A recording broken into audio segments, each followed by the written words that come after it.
Friends, ఎప్పుడైనా ఆరు బయట కూర్చున్నప్పుడు మూన్ని చూస్తూ ఎప్పుడైనా ఇది ఆలోచించారా?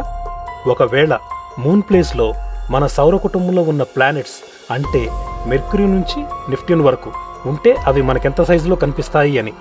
నేనైతే నాకు మన సౌర వ్యవస్థ మీద అవగాహన వచ్చిన దగ్గర నుంచి అనుకుంటూ ఉండేవాడిని. ఇప్పుడు వాటి సైజెస్తో మూన్ ప్లేస్లో ఉంటే ఎలా ఉంటాయో చూద్దాం రండి. దానికంటే ముందు మన ఛానల్ని సబ్స్క్రైబ్ చేసుకోండి. ఈ వీడియో చూసిన తర్వాత నచ్చితే లైక్ చేయండి, అలాగే షేర్ చేయండి. మీకు ఏమైనా డౌట్స్ ఉంటే కామెంట్ సెక్షన్లో తెలియజేయండి. ఇక లేట్ చేయకుండా వీడియో చూసేద్దాం రండి.